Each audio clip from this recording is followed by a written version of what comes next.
आधी हकीकत आधा फसाना।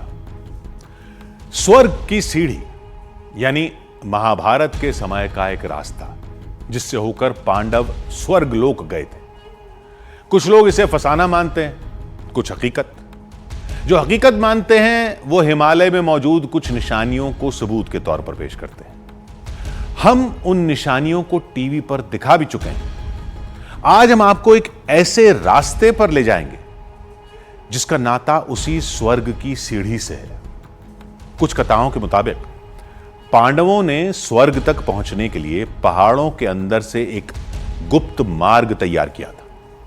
हालांकि पांडव उस रास्ते स्वर्ग की सीढ़ी तक नहीं पहुंच पाए थे, लेकिन दावा है कि वो मार्ग आज भी मौजूद है, जिसे कुछ चरवाहों ने देखा भी है। यह सच है कि आज तक एक भी इंसान उस रास्ते के दूसरे छोर तक नहीं पहुंच पाया है। कहते हैं हिम्मत दिखाई जाए तो उस गुफा से होकर स्वर्ग की सीढ़ी तक पहुंचा जा सकता है। हमने सोचा कि एक कोशिश हम भी करके देखते हैं।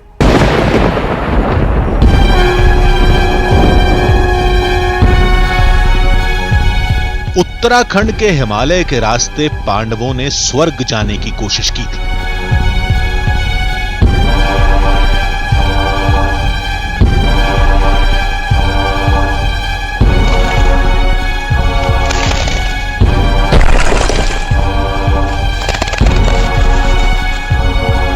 लेकिन द्रौपदी, सहदेव, नकुल, अर्जुन और भीम एक एक करके दम तोड़ते गए।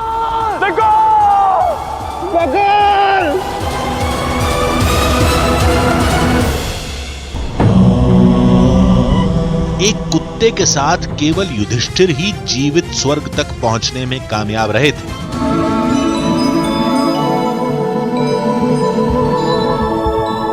महाभारत की इस पौराणिक कथा को सभी जानते और मानते हैं। इस कथा के मुताबिक पांडवों की इस स्वर्ग यात्रा को आज के भौगोलिक नक्शे से देखा जाए तो वे बद्रीनाथ, माणा गांव, सतोपंथ और स्वर्ग रोहिणी होते हुए आगे बढ़े थे। इसी रास्ते को आज स्वर्ग की सीढ़ी कहा जाता है।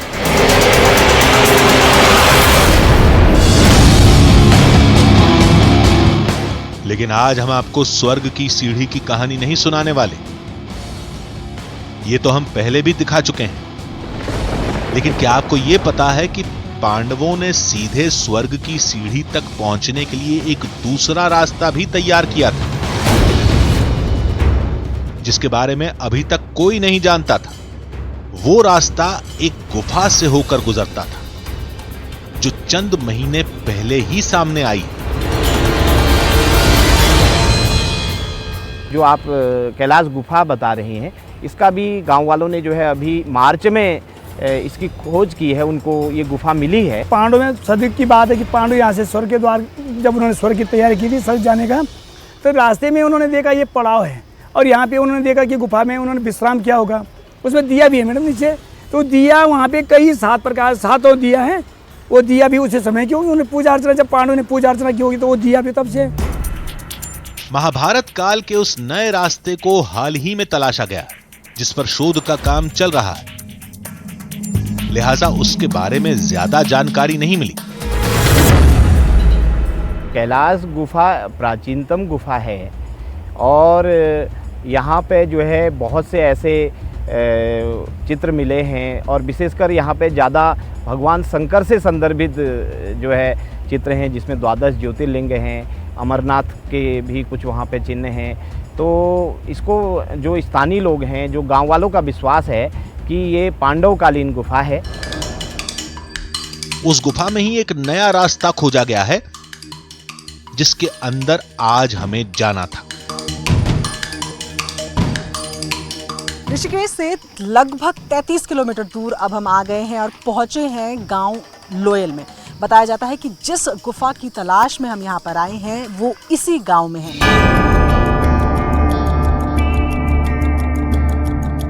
शिवलिंग से लगता है कि यहाँ पांडवों ने पूजा की। वो जहाँ जहाँ भी शिव के अवतार दिखाई देते हैं वहाँ शिवलिंग जरूर मिलता है। और खासकर पांडव जो है वो शिव के ही पुजारी थे। और लगता है कि उन्होंने जो है जब स्वर्ग के जाना तो इसी रास्ते होके जो है वो स्वर्ग के मार्ग को गए हुए।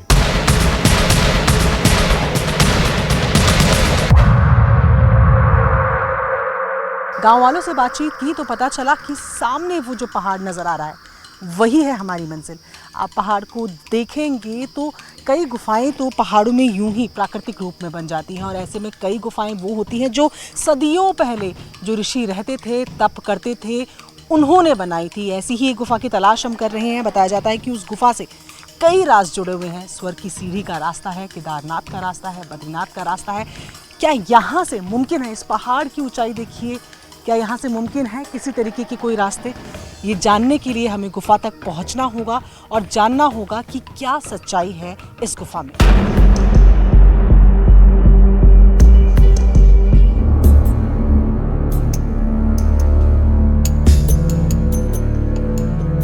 गुफा के अंदर पहुंचते ही कई तरह की आकृतियां नजर आने लगी। चलिए, गुफा के अंदर एंट्री तो हमने जैसे तैसे कर ली है।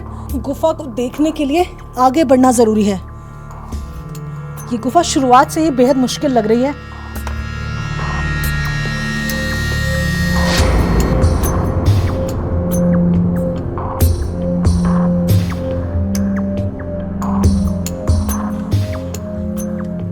जितना मुश्किल रास्ता है उसमें जो ये मिट्टी है पूरी गीली है, चिकनी है, इस वजह से ज्यादा मुश्किल हो रही है।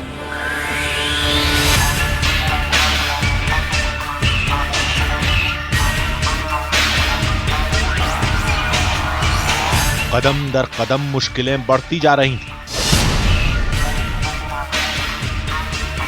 वैसे भी इन रास्तों पर चलने वाले हम पहले शख्स थे।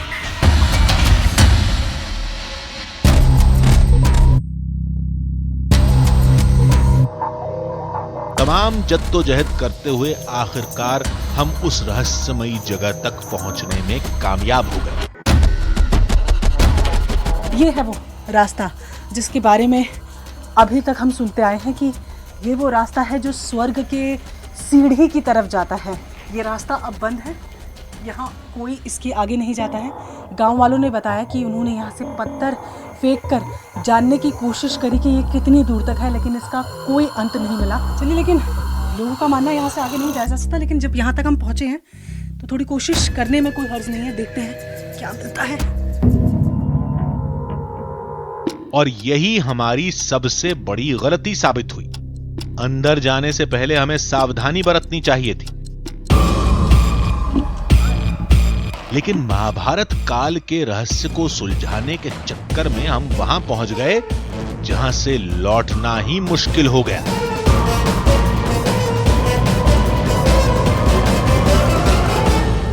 हमारी टीम गुफा के अंदर दाखिल तो हो चुकी थी, लेकिन कहां तक जाना है, आगे पानी मिलेगा, कोई खाई होगी, कुछ भी पता नहीं था। बस इतना जानते थे कि चाहे कुछ भी हो जाए, आज उस पौराणिक रास्ते का सच पता लगाकर ही रहेंगे। चलते चलते हम एक ऐसे मोड़ पर पहुंच गए जहां हर तरफ खतरा ही खतरा था। अचानक कई रास्ते नजर आने लगे। सुरंग के इस चक्रव्यूह में हमारी टीम चारों तरफ से घिर गई। सभी मुश्किलों का सामना करते हुए जब हम चक्रव्यूह के अंतिम द्वार पर पहुंचे तो वहां एक ऐसी हकीकत से सामना हुआ जिसने सारी कहानी ही पलट कर रख दी।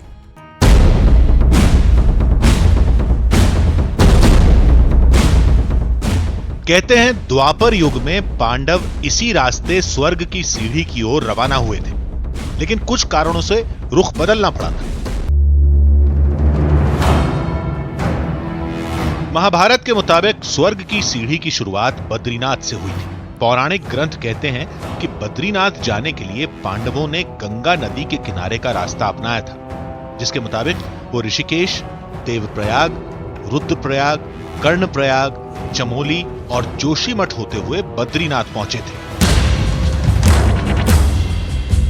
लेकिन जिस रास्ते से हम जा रहे थे वो भी ऋषिकेश से कुछ ही दूरी पर है।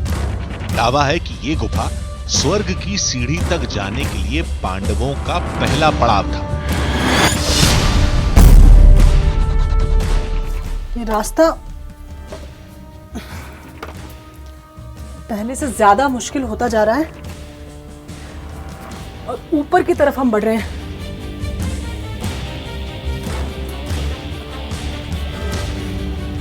पत्थर बहुत ज्यादा फिसलन वाले हैं। 5 मिनट का ब्रेक लेने के सांस फूल रही है। आमतौर पर मैं ज्यादा चल लेती हूँ, लेकिन यहाँ 2-2 मिनट में सांस फूल रही है। चलिए कंटिन्यू करते हैं।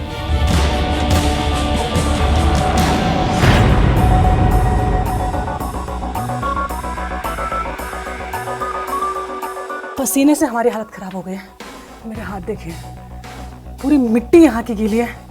हमारे लिए ग्रिप बनाना मुश्किल हो पा रहा है। बहुत मुश्किल से ग्रिप बन रही है। ऊपर से जितना ऊपर हम चढ़ते जा रहे हैं, ऑक्सीजन कम है, गर्मी ज़्यादा है, पसीने छूट गए हैं, लेकिन गुफा भी बहुत बाकी है।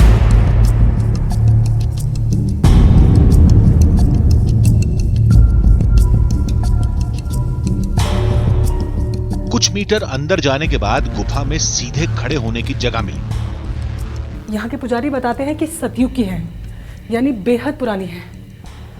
ये देखें, ये आप जब उत्तराखंड की खासतौर पर गुफाओं की बात करते हैं, पाताल भुवनेश्वर की बात कीजिए या ऐसी और कई गुफाओं की, इस तरीके की आकृतियाँ आपको ज़रूर गुफाओं में देखने को मिलती हैं।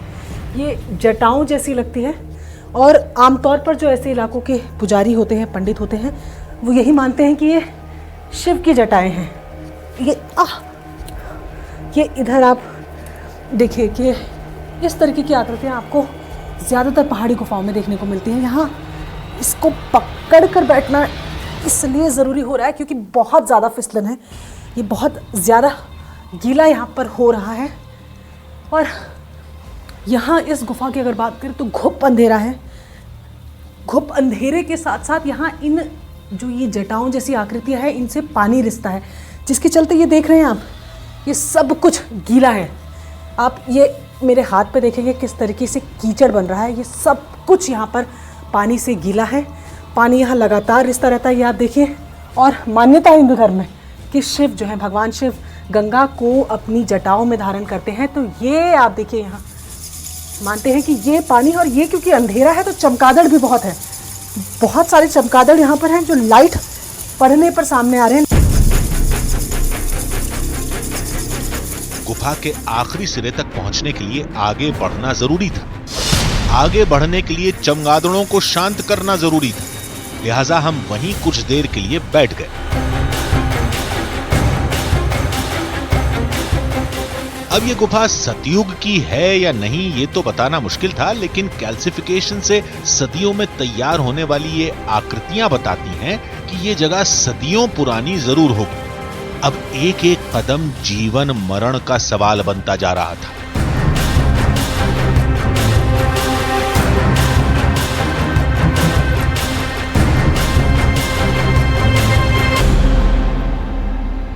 रास्ता मुश्किल है, लेकिन यहाँ एक बेहद खूबसूरत चीज़ दिखी है। ये आप देख रहे हैं, अक्सर ऐसा जो डिज़ाइन है वो आप रेतों में न देखते हैं, पर ये रेत नहीं है। मैं आपको छूकर अगर इसको दिखा पाऊँ तो आप इस पे हाथ लगाएंगे। ये रेत नहीं है, ये मिट्टी पे बना हुआ प्राकृतिक डिज़ाइन है। ये जो डिज़ाइन है ये खुद चट्टान पे बना हुआ है और यहाँ आप देख सकते हैं जटाओं के शेप के जो रॉक्स हैं वो भी नज़र आते हैं।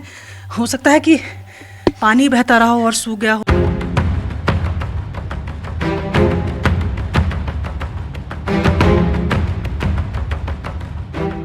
यहाँ से आगे जाना है हमें और जानना है कि क्या वाकई यहाँ कोई स्वर्ग की सीढ़ी है या नहीं।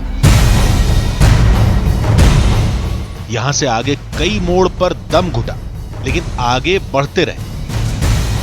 कहीं अजीब आवाज सुनकर खौफ की लहर दौड़ गई, फिर भी आगे बढ़ते रहे। आखिर तमाम जद्दोजहद के बाद हम गुफा के अंतिम छोर तक पहुंचने में कामयाब रहे।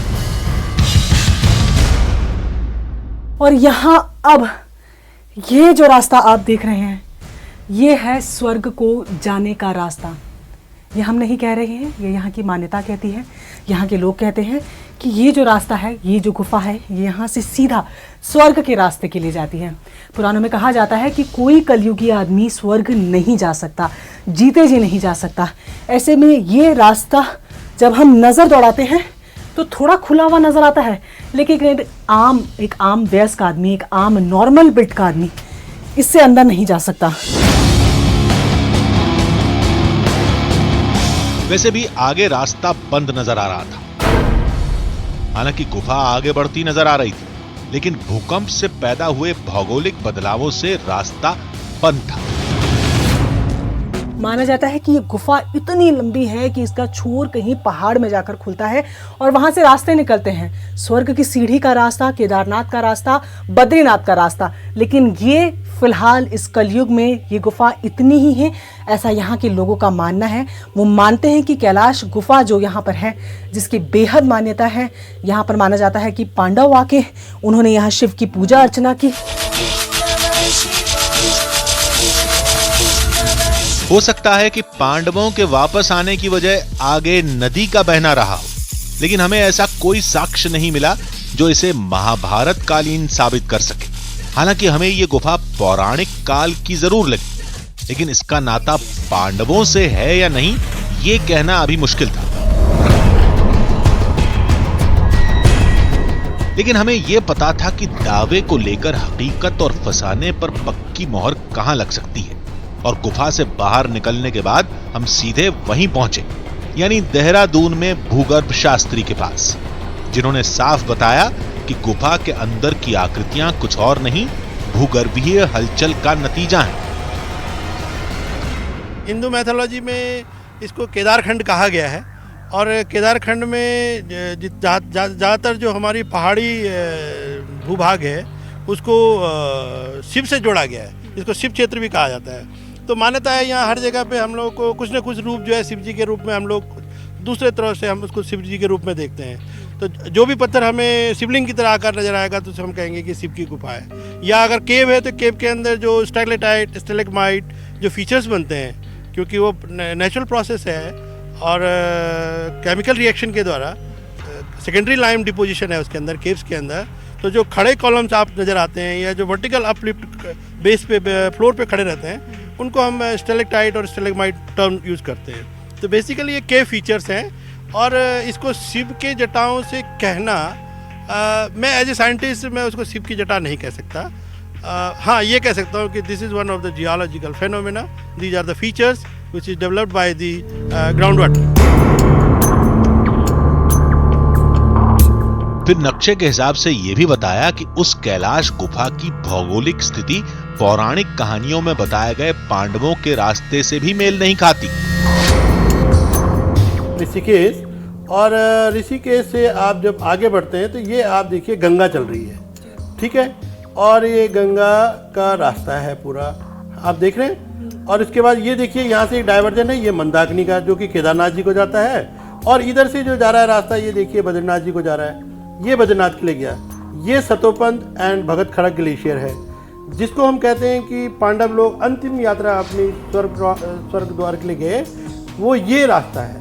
यहाँ पे आपको माणा के बाद सतोपंथ के अलॉन्ग ये स्वर्ग सीढ़ियाँ, आज भी लोग जिसको ग्लेशियर की जो फीचर्स है उनको स्वर्ग सीढ़ियाँ कहते हैं। ऐसा कोई सॉलिड एविडेंस तो है नहीं कि पांडव इस गुफा में रहे हैं। रही बात ट्रैक की, तो आप देखिए कि जो गुफा आप बता रहे हो कैलाश गुफा, वो नदी से काफ़ी दूर है, तो उसमें वहाँ पे तो प्रॉबिलिटी कम बनती है। हालांकि नदी के किनारे की जो गुफाएं हैं, उन गुफाओं में पॉसिबिलिटी हो सकती है, क्योंकि एकमात्र उस ज़माने में शेल्टर रहा होगा रहने का, रॉक शेल्टर जिसको हम कहते हैं, या केव। जानकार के मुताबिक ये गुफा पूरी तरह प्रकृति निर्मित है, इसे मानवों ने नहीं बनाया। वैसे भी पुरातत्व विज्ञान इसे महाभारत काल का तभी मानेगा जब यहां से 5000 साल से भी पुराने बर्तन या कपड़े जैसी कोई चीज मिलेगी। यानी ये गुफा तो एक हकीकत है, लेकिन इससे जुड़ा दावा कि इसे पांडवों ने बनाया था और यहां से स्वर्ग की सीढ़ी के लिए रास्ता निकलता है, ये फिलहाल फसाना ही निकला। यह जरूरी नहीं है कि चमत्कार का हर दावा आस्था से जुड़े, कुछ दंत कथा के रूप में भी सामने आते हैं। यह जगह भी ऐसी ही थी। यह किसी पौराणिक समय की हो सकती है, लेकिन इसका महाभारत से कोई लेना देना नहीं है।